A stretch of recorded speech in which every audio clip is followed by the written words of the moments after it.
আমি প্রথমেই আপনাদের বলি যে আজকে যে বইটা আমরা প্রকাশ করেছি, এই বইটি আপনারা যারা এসছেন আপনাদের সকলকে দেওয়া হবে।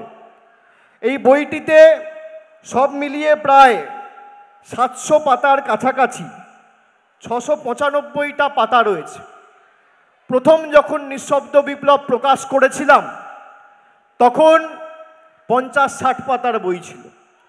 তারপরে আস্তে আস্তে আপনাদের সকলের কাছে আমি সাংসদ হিসেবে নির্বাচিত হওয়ার পরে ডায়মন্ড হারবার লোকসভা কেন্দ্রের বিস্তীর্ণ এলাকা জুড়ে আমার উদ্যোগে, তৎপরতায় এবং প্রচেষ্টায় যে কাজগুলো আমি করতে সক্ষম হয়েছি, সেই কাজগুলো খালি আমি পুস্তিকায় তুলে ধরেছি।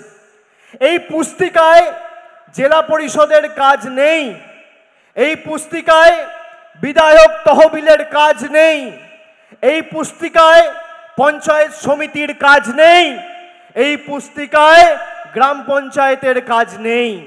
এই পুস্তিকায় শুধুমাত্র আমার 5 কোটি টাকা সাংসদ তহবিলের পুঙ্খানুপুঙ্খ হিসাব এবং তার সাথে আমাদের সকলের নেত্রী মমতা বন্দ্যোপাধ্যায়ের মামাটি মানুষের সরকারের প্রচেষ্টায় বিভিন্ন দপ্তরের সহযোগিতায় যে কাজগুলো আমরা করেছি সেই কাজের হিসেব রয়েছে। যারা ডায়মন্ড হারবার মডেল নিয়ে ব্যঙ্গ বিদ্রুপ করেন, আমি অনুরোধ করব তাদেরকে যেন এই বইটা পাঠানো হয়। আর সংবাদ মাধ্যমের বন্ধুরা এসছেন, আমরা সবাইকে একটা কপি করে এই বইটা দেব। এই বইটা নিয়ে আপনারা দেখবেন যে আমার সাংসদ তহবিল থেকে কোথায়, কোন পাড়ায়, কোন বুথে, কোন অঞ্চলে, কোন জিপিতে, কোন ওয়ার্ডে কোন কাজটা হয়েছে 2014 থেকে 2025 পুঙ্খানুপুঙ্খ হিসেব আমি তুলে ধরেছি। গত 11 বছরে ডায়মন্ড হারবার লোকসভায় শুধু আমরা 6000 কোটি টাকার বেশি কাজ করেছি রাজ্য সরকারের সহযোগিতায়। তার মানে প্রতি বছর আমরা প্রায় 550 কোটি টাকার উপর, 570 কোটি টাকার উপর কাজ করেছি। প্রতি মাসে প্রায় 45 থেকে 50 কোটি টাকার কাজ এই ডায়মন্ড হারবারে হয়েছে।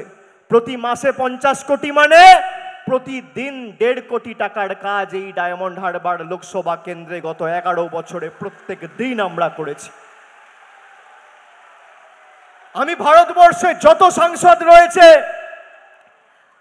আমি তাদের বলছি, আপনারা যদি পারেন তৃণমূলের সাথে কুৎসার লড়াই না করে আর বাংলায় বিরোধী দলের যে সাংসদরা রয়েছে আপনারা জায়গা বাছুন, আপনার রিপোর্ট কার্ড নিয়ে আসুন, আর আমি নিঃশব্দ বিপ্লব 2025-এর বইটা নিয়ে যাব। কে কোথায় কি কাজ করেছেন নির্বাচিত হওয়ার পর তথ্য পরিসংখ্যান মানুষের কাছে তুলে ধরুন। জনতার ময়দানে লড়াই হোক, মানুষের কাছে আপনারা আপনাদের রিপোর্ট কার্ড প্রকাশ করুন, আমরা আমাদের রিপোর্ট কার্ড প্রকাশ করব। তারপর শেষ বিচারটা মানুষ করুক। 2014 সালে আমি নির্বাচিত হওয়ার পর চেষ্টা করেছি, আমি যখন প্রথমবার প্রচারে ডায়মন্ড হারবারে আসি, আমি প্রচারে আসতে গিয়ে দেখেছি 2011 সালে আমাদের সরকার ক্ষমতায় এসছে, 2-3 বছরে সব কাজ হয় না। কোথাও জলের সমস্যা, কোথাও রাস্তার সমস্যা, কোথাও পরিকাঠামোগত উন্নয়ন, কোথাও নিকাশি সমস্যা। আমি মানুষকে কথা দিয়েছিলাম যে আমি চেষ্টা করব, কিন্তু ত্রুটির কোনো আমি রাখবো না, আমি ত্রুটির কোনো রকম কোনো বিকল্প রাখবো না। আমি চেষ্টা করব আমার মতো করে কাজ করে মানুষের কাছে মানুষের মতো করে রাস্তা, জল, বিদ্যুৎ পরিষেবা, স্বাস্থ্য পরিষেবা, নিকাশি ব্যবস্থার পরিষেবা পৌঁছে দেওয়া। আমি আপনাদের বলতে পারি ফলতা মথুরাপুর জলের প্রকল্প ভারতবর্ষের মধ্যে সবথেকে বড় প্রকল্প।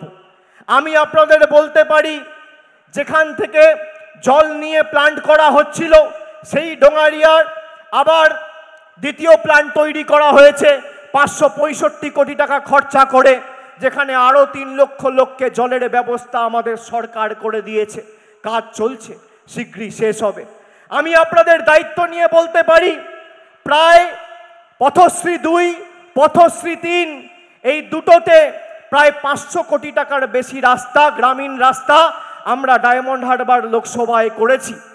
বজবজে চড়িয়াল আমি কথা দিয়েছিলাম যে 2024-এর আগে যদি দ্বিতীয় লেন স্টার্ট করতে না পারি আপনাদের কাছে ভোট চাইতে আসবো না, মুখ দেখাতে আসবো না।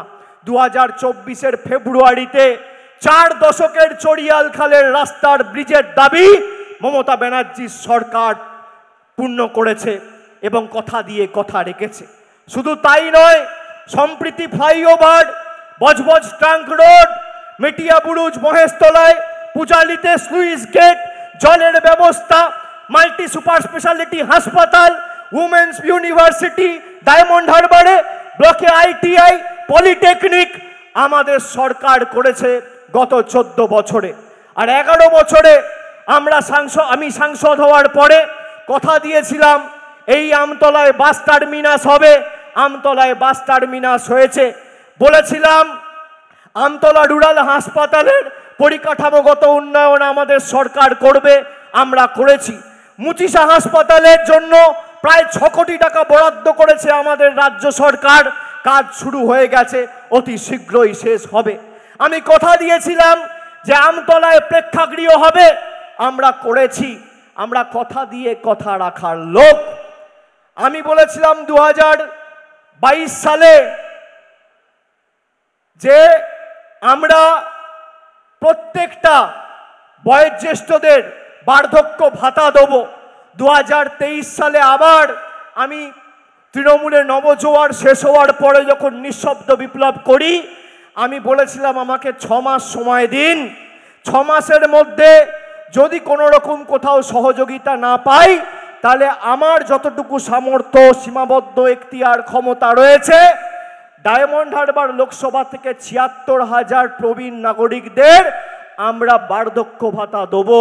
সেই কথা আমি পূরণ করে 2024-এর 7ই জানুয়ারি বিষ্ণুপুরের পৈলানের মাটি থেকে শ্রদ্ধার্ঘ্য ঘোষণা করেছিলাম। আজও 76,000 ডায়মন্ড হারবারের প্রবীণ নাগরিকেরা বার্ধক্য ভাতা পাচ্ছে। কি মায়েরা পাচ্ছেন কিনা? যারা আছেন হাত তুলে বলুন, যারা আছেন 60-এর ঊর্ধ্বে যাদের বয়স, প্রবীণ নাগরিক যারা বার্ধক্য ভাতা পাচ্ছেন কিনা? যারা 60-এর উপরে বয়স প্রবীণ যারা রয়েছেন পাচ্ছেন কিনা? হাত তুলে বলুন পাচ্ছেন।